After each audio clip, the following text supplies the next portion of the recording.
There seems to be a lot of confusion out there about the difference between strength and power.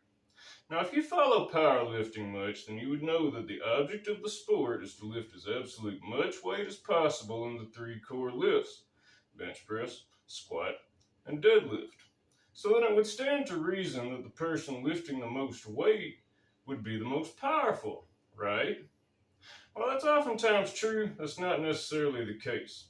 Today we're going to dive into the differences between strength and power, and we're going to talk a little bit about how to work each aspect of your training. I'm Justin Stone, CPT, CNC, and this is Practical Athletics.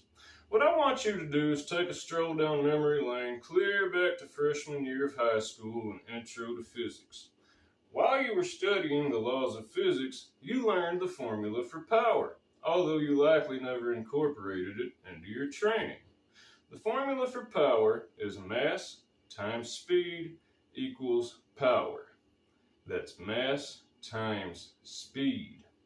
Speed is a factor that is often overlooked in our training, but the truth is, if you're not training speed, you're not training power. So then how fast should you lift? How heavy? Well, it's obvious that the heavier you're lifting, the slower the resistance will move. Likewise, to a certain extent, the lighter the load, the faster it should move, right?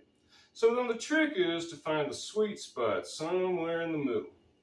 Let's take a look at some numbers so we can figure out how quick these loads need to be moving and at what percentages. As you can see, there are over 50 shades of gray in the strength-speed continuum. The rates of force production are as follows. Now, top speed is going to be anything that exceeds 1.3 meters per second. Now, this will be followed by speed strength, which is the ability to move a small load as fast as possible. Speed strength will fall between 1 and 1.3 meters per second. Then you've got strength speed, which is moving a heavy load as quickly as possible. This is going to fall between 0.75 and 1 meter per second. Anything slower than 0.75 meters per second will be considered training for max strength. So by looking at these figures, it is safe to assume that maximum power occurs at around 1 meter per second. Well, that's all well and good, but how exactly do I time my movements in order to pinpoint my exact rate of force production? Well, you can't. Not unless you work out at some exercise research facility or something.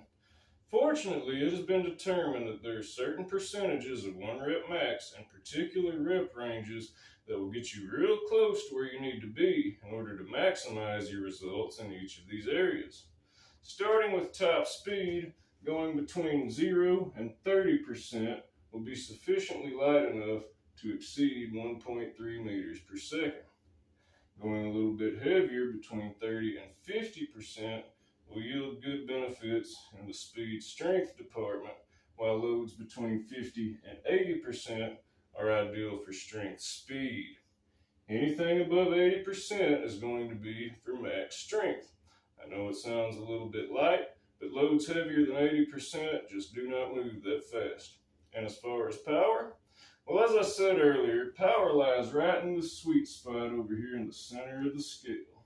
Studies have conclusively shown that loads between 40 and 60% are ideal for developing peak power. So how about volume, sets, reps, all that good stuff? Well, it's important to remember that we're training for power, not stamina, not hypertrophy. For power, I would not exceed 8 repetitions, and that's going to be on the lighter end of the scale, up here closer to max speed. The closer you get to max strength, I wouldn't exceed 1 to 3 repetitions. The main thing to remember is for each lift to be performed as explosively as possible. Low and slow on the eccentric, then blow it up. Now your volume in this type of training is going to come from your sets as opposed to reps.